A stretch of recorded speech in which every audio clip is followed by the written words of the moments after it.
Hello students, good morning to all of you. Last lecture में हम लोग ने एप्लीकेशंस ऑफ गॉस थ्योरम देखा था। Electric field due to uniformly charge spherical shell, electric field due to uniformly charge solid sphere के inside outside surface पे electric field find किया था by using Gauss theorem. Electric field due to infinite charge received का electric field find किया था। अब इसी के बाद हम लोग प्रॉब्लम देखते हैं। तो सपोज स्फीयर है जिसपे इलेक्ट्रिक फील्ड रेडियली आउटवर्ड है,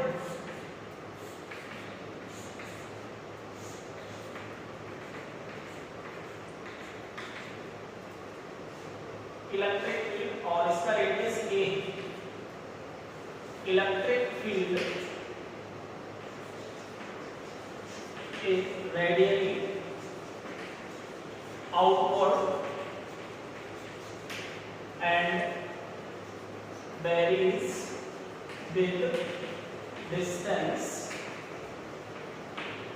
r as E is equal to E naught into r. Find charge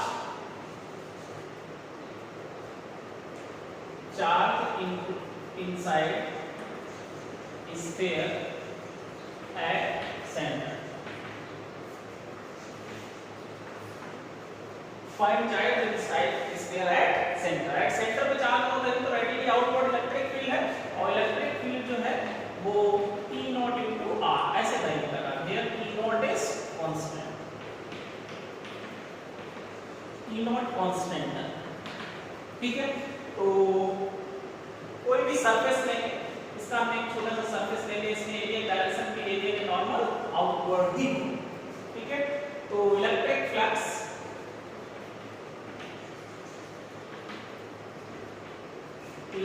flux through sphere, तो phi is equal to surface integration क्या होता है E वेक्टर डॉट ds। तो electric field surface पे कितना electric field होगा? Electric field at surface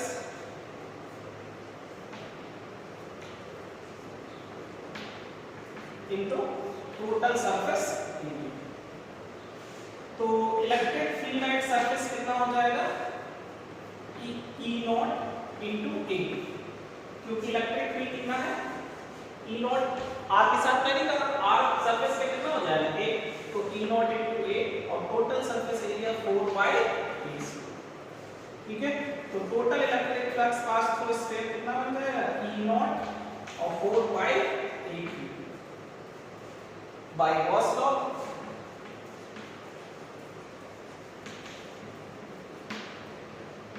by Gauss's law total electric flux इसके equal होता है 1 by epsilon naught charge enclosed, है ना। तो charge enclosed is equal to 5 into epsilon, और 5 कितना है?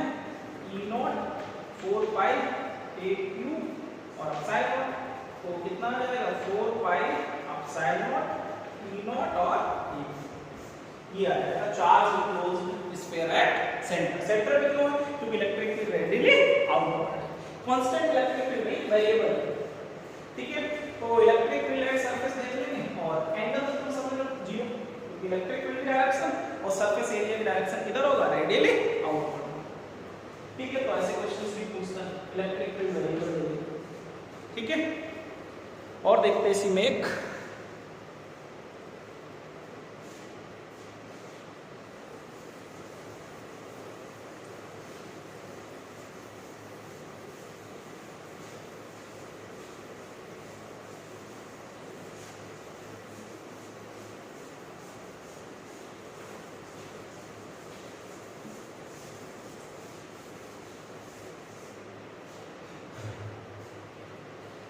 नेक्स्ट एक एग्जांपल लेते हैं। सपोज ये स्फीयर है, सेंटर हो, और इस पे जो चार्ज है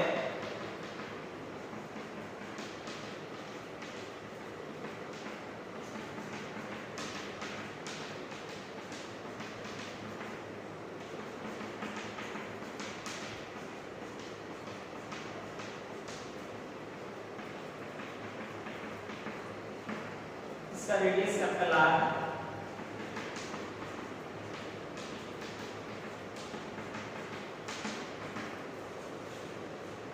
its charge density, its volume charge density,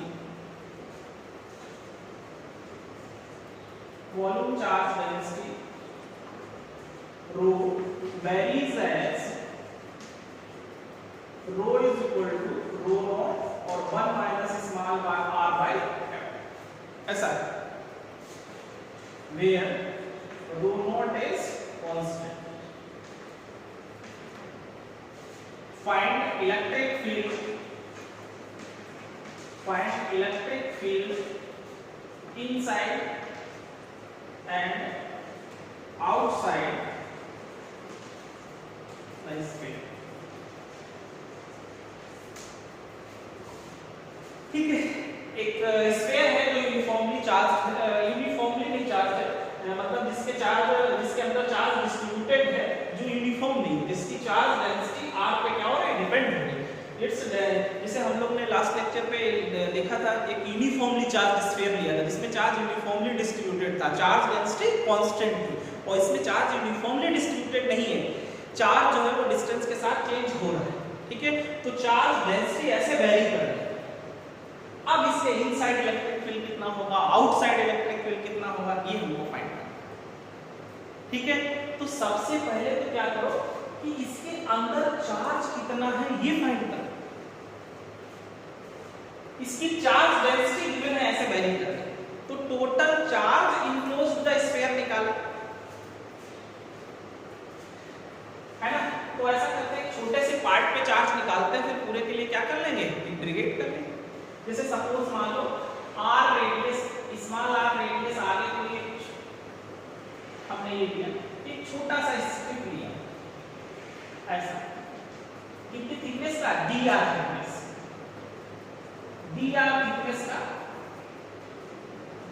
thickness का हमने कोई एक स्ट्रिप ली, इस पे कितना चार्ज होगा, तो वो charge on small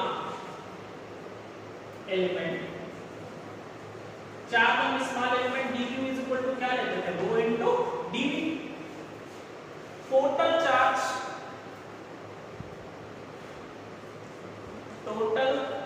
on sphere,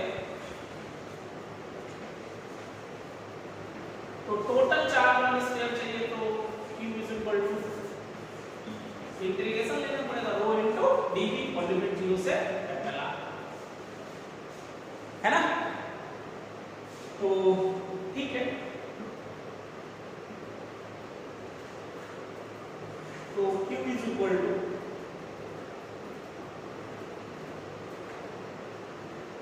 अब इंटीग्रेशन रो टू r और रो की जगह पे रो नॉट और 1 minus small r by capital R, और dv कितना होगा, इसका वॉल्यूम, स्ट्रिप का वॉल्यूम, इस स्ट्रिप का वॉल्यूम, तो वॉल्यूम हो जाएगा 4 pi r square into dr, समझ गए ना। 4 पाई r स्क्वायर एरिया हो गया, dr थिकनेस, तो एरिया इनटू थिकनेस क्या बन जाएगा, वॉल्यूम। तो total q is equal to 0 to r rho naught into 4 pi r square dr और minus rho naught 4 pi r cube by capital R dr। ठीक है, आप इसको ऐसे भी लिख सकते हैं, q is equal to, इधर देखो क्या क्या कॉमन है, बाहर कर लो, 4 पाई रो नॉट बाहर इंटीग्रेशन 0 से r और r स्क्वायर इनटू dr और minus rho naught 4 pi by r integration r और dr।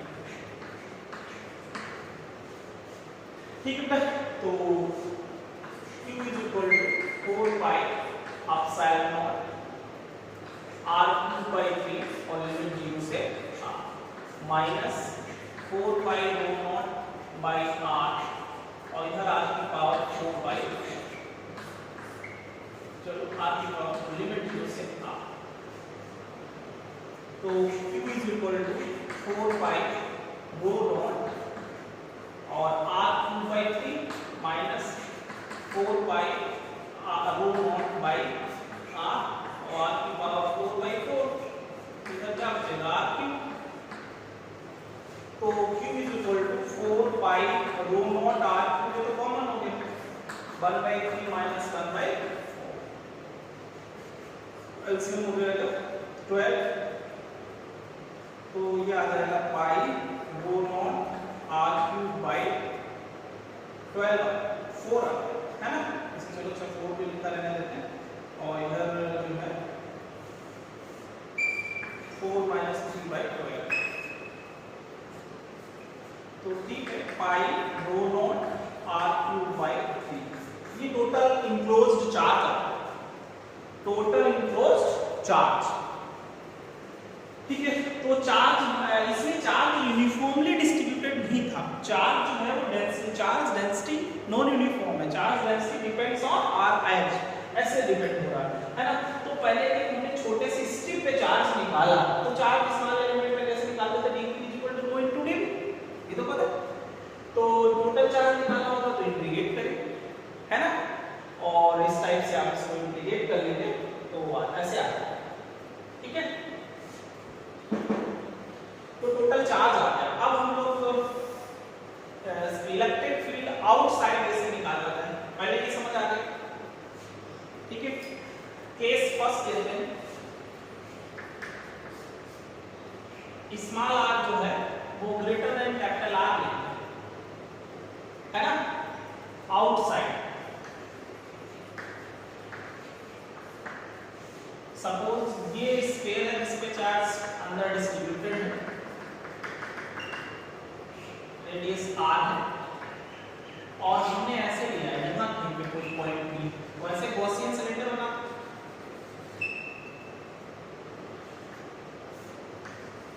ऐसे गॉसियन इस पे ऐसे इलेक्ट्रिक फील्ड जा रहा है, तो एक छोटे से पार्ट से एरियल डायरेक्शन तो ऐसे ही होगा, electric flux through Gaussian cylinder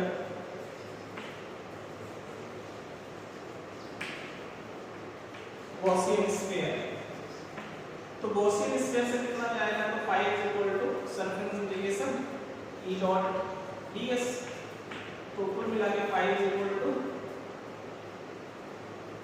E into कितना हो जाएगा 4 pi r square, ठीक है। अब by Gauss theorem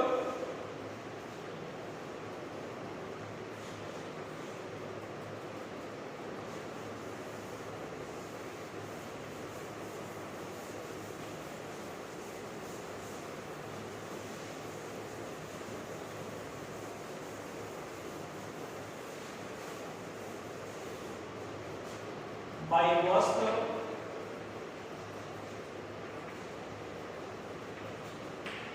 phi जो है वो 1 by epsilon naught टाइम्स होता है टोटल चार्ज, और टोटल चार्ज हम लोगों ने निकाला इनसाइड कितना था total charge phi = 1 by epsilon naught और total charge pi rho naught r cube by 3, है ना।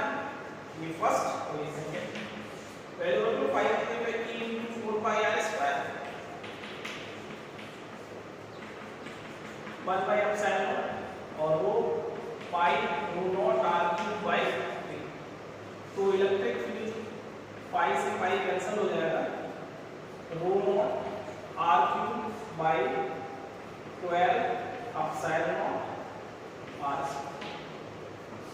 कुल मिला के आउटसाइड जो इलेक्ट्रिक फील्ड है डिस्टेंस में स्क्वायर कैसा है, इनवर्सली प्रोपोर्शनल, ठीक है। आउटसाइड इलेक्ट्रिक फील्ड आ जाएगा, लेकिन अगर तुम इनसाइड निकालना चाहे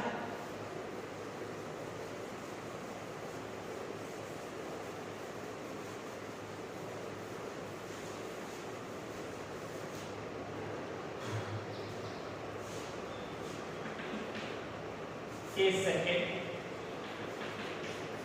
समझ गए ना। कि टोटल अंदर कितना चार्ज है, इसके अंदर कितना चार्ज है, ये टोटल चार्ज निकालना पड़ेगा ना, तो टोटल चार्ज हम लोग निकाल चुके हैं, है ना। नीचे केस सेकंड जब स्मॉल आर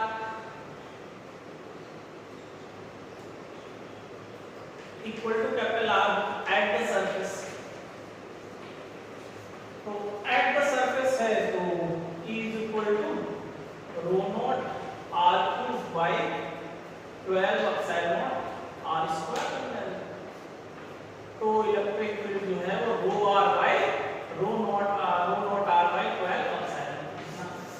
लेकिन केस थर्ड की बात करें, small r is less than capital R inside का स्क्वायर निकालेंगे। तो जैसे सपोज आपके पास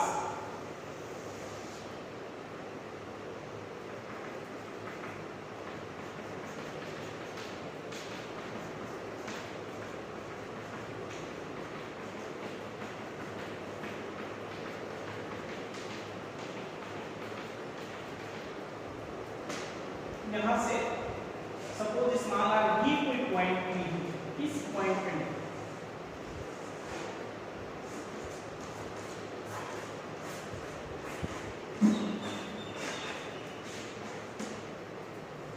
अब इसमें electric flux inner sphere, electric flux to Gaussian sphere, तो phi is equal to surface integration E dot ds, या आप ले सकते हो E into 4 pi r square, और बाय गॉस लॉ अप्लाई करें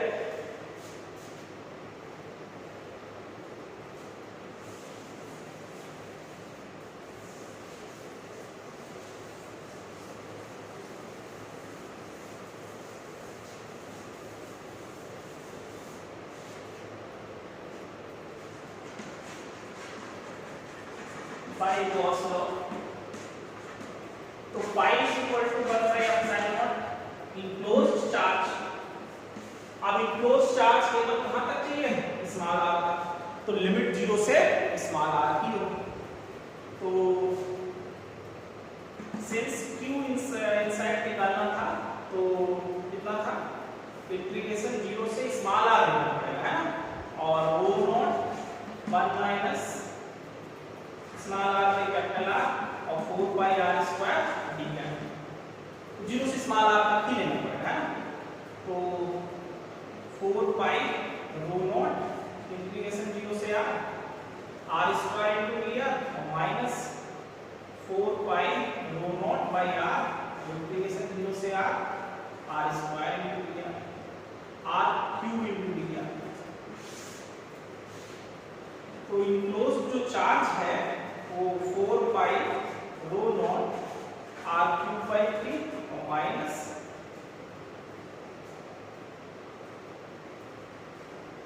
है ना, इधर हो जाएगा आपके पास r की पावर 4 बाई 4 और एक कैपिटल R है ना। तो ये ऐसा करो, minus 4 pi rho naught by r और इधर r की पावर 4 बाई 4, तो जो कांस्टेंट है बाहर ले लो,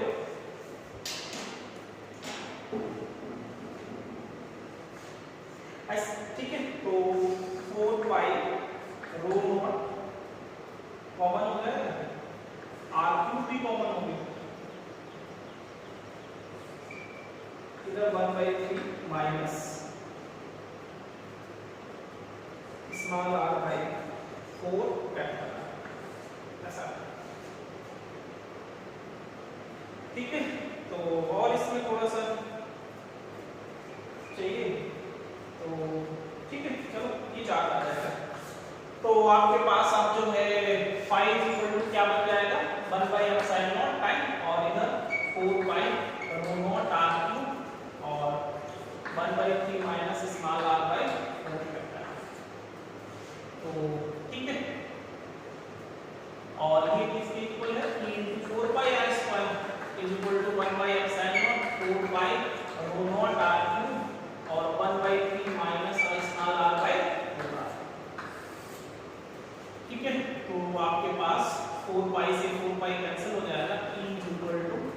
एक आर स्क्वायर से एक आर बचेगा तो इलेक्ट्रिक फील्ड आ जाएगा rho naught by epsilon naught और small R 1/3 minus small R by 4 ऐसा। या आप इसको लिख सकते हो E equal to rho naught by epsilon naught और r/3 minus r square by 4 ये इलेक्ट्रिक फील्ड आएगा इनसाइड। ठीक है, तो आईआईटी एडवांस में ऐसे क्वेश्चंस रहते हैं जनरली, बेसिकली आईआईटी के लिए ही क्वेश्चन नहीं है, बोर्ड और बीएमटी में नहीं पूछते ज्यादातर। ये जो हम लोग ने नॉन यूनिफॉर्म डेंसिटी वाला स्फीयर लिया ये किसमें आता है, ओनली आईआईटी एडवांस में, है ना। तो आईआईटी एडवांस के लिए ही ये क्वेश्चंस हैं, नीट और जो है बोर्ड में ऐसे क्वेश्चन नहीं पूछता है आपसे। तो एक बार फिर से देख लो, हमने अभी क्या डिस्कस किया टोटल कि एक स्फीयर था जिसपे चार्ज डिस्ट्रीब्यूटेड है बट चार्ज डेंसिटी कांस्टेंट नहीं है, चार्ज डेंसिटी वेरी कर रहा था। तो हमने सबसे पहले उस स्फीयर के अंदर कितना चार्ज है वो निकाला, कैसे, छोटी सी स्ट्रिप में निकाला, फिर पूरे को इंटीग्रेट किया, चार्ज टोटल आ गया। फिर आउटसाइड जैसे निकालते थे वो फॉर्मूला लगाया, आउटसाइड निकालेंगे तो पूरा चार्ज जो निकला था वो पूरा रहेगा ही रहेगा, लेकिन जब अंदर निकालेंगे तो केवल इनसाइड वाला चार्ज लेंगे, समझ गए ना। तो बाकी प्रोसेस तो वही है, केवल उसके अंदर कितना चार्ज था वो पहले निकालना, ठीक है। मतलब ओनली कैलकुलेशन है थोड़ा सा, बाकी कुछ नहीं, इजीली आप कर सकते, ठीक है।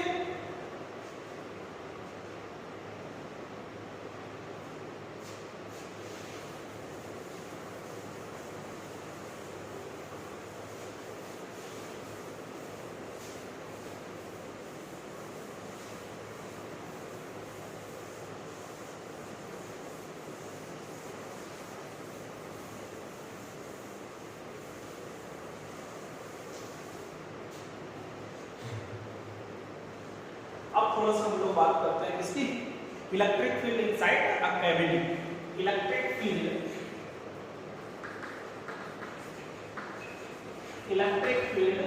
Inside a cavity, cavity Colgate cavity सुनते हो, कैविटी है ना, दांत के अंदर होल हो जाता है, वैसे कोई स्फीयर है उसके अंदर कोई छोटा सा पार्ट हटा दिया जाता है, इज कॉल्ड कैविटी, ठीक है। मान लेते हैं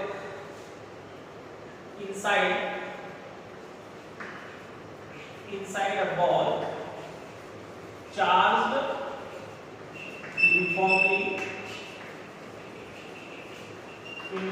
with volume charge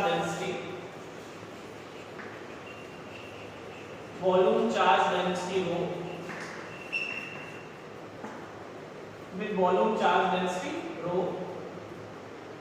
there is a cavity, there is a spherical cavity,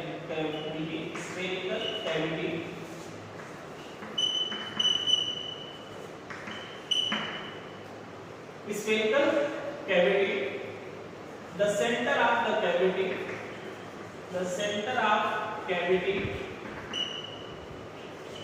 center of cavity is separated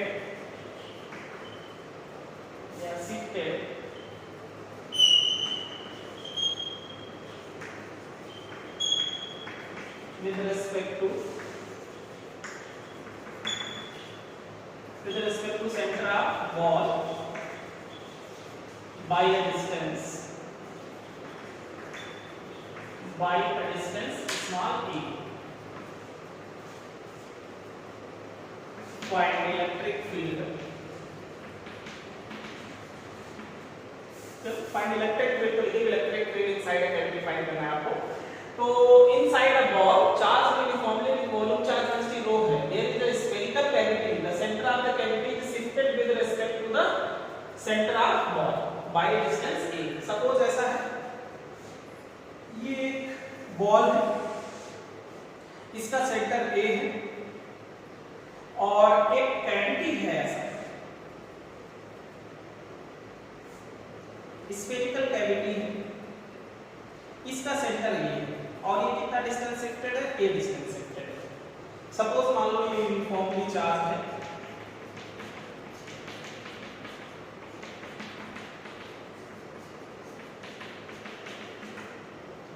ठीक है, विद चार्ज डेंसिटी rho।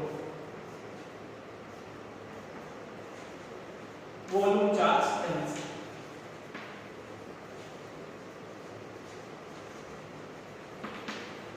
ऐसा ये जो है आपके पास सेंटर ऑफ स्फीयर है और ये क्या है, कैविटी। तो आपको इस पे किसी भी पॉइंट पे इलेक्ट्रिक फील्ड आपको फाइंड करना हो सकता है। आप इसको ऐसे भी करके एज्यूम कर सकते हो, ये मान लो कैसे बना है, एक आप क्या ले लें,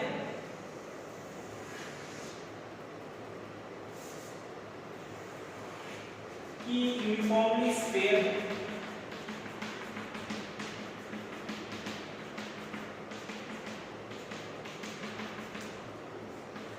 वॉल्यूम चार्ज डेंसिटी रो, इस पे चार्ज यूनिफॉर्मली डिस्ट्रीब्यूटेड है पूरा, और प्लस करते हैं अगर जो हमें निगेटिवली चार्ज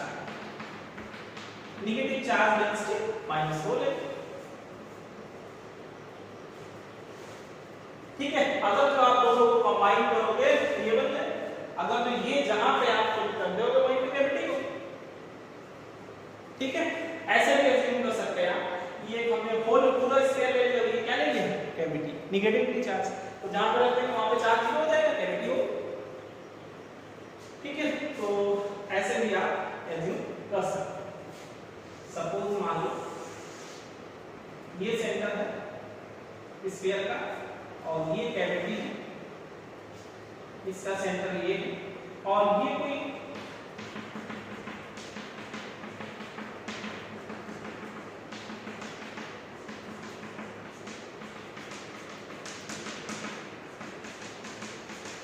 अगर जो मान लो सपोज ये सेंटर है और यहां कहीं पे कोई पॉइंट P है जिसपे आपको इलेक्ट्रिक फील्ड फाइंड करना है, P point.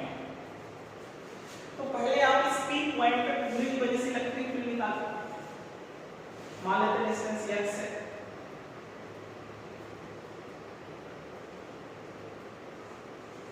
E1 electric field ले लेते हैं, और फिर हम लोग निकाल लेते हैं इसकी वजह से ये मान लेते हैं डिस्टेंस कितना है, y,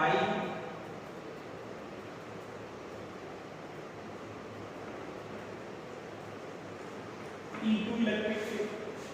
ठीक है, और फिर जो है ये डिस्टेंस मान लेते हैं a,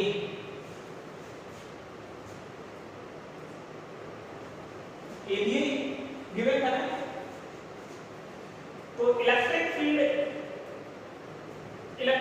eight P due to total charge, इसकी वजह से इलेक्ट्रिक E1 जो है, E1 की वैल्यू निकालेंगे तो E1 किसकी वजह से है, फुल स्फीयर की वजह से, टोटल स्फीयर की वजह से कितना हो जाएगा, क्या होता था, रो एप्सिलॉन रो r आ चुके हैं मेरा x बाय 3 एप्सिलॉन,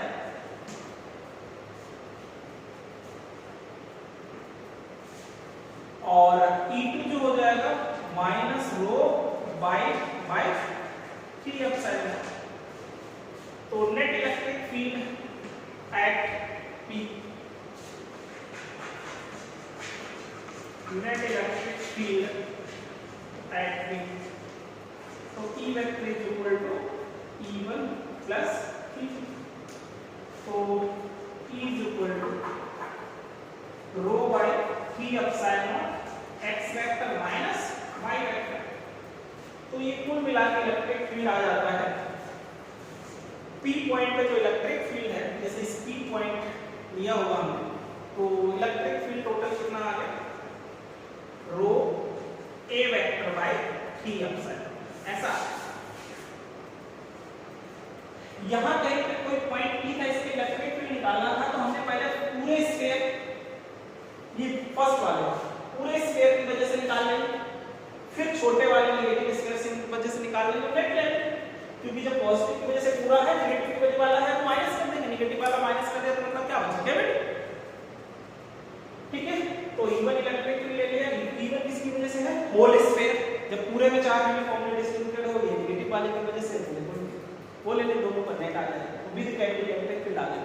तो इलेक्ट्रिक फील्ड जो है वो कांस्टेंट आ गया, रो a by 3 एप्सिलॉन। अब हम इसके कोई भी पॉइंट पे लें, a तो फिक्स है, भाई पॉइंट हमने ऊपर लिया था, यहां ले सकते हैं, यहां ले सकते हैं, यहां कहीं भी ले लें इलेक्ट्रिक फील्ड कैसा आएगा, यही आएगा। a तो चेंज नहीं हो रहा, तो सेंटर से मिडिल डिस्टेंस है ना किसके, फुल स्फीयर और कैविटी पर। तो जो ये तुम्हारे पास कैविटी वाला था ना, इसमें जो इलेक्ट्रिक फील्ड आएगा ये पे डिपेंड करेगा, ऐसे यूनिफॉर्म इलेक्ट्रिक फील्ड आएगा। यूनिफॉर्म इलेक्ट्रिक फील्ड होगा और कितना होगा, रो ए वेक्टर बाय 3 एप्सिलॉन।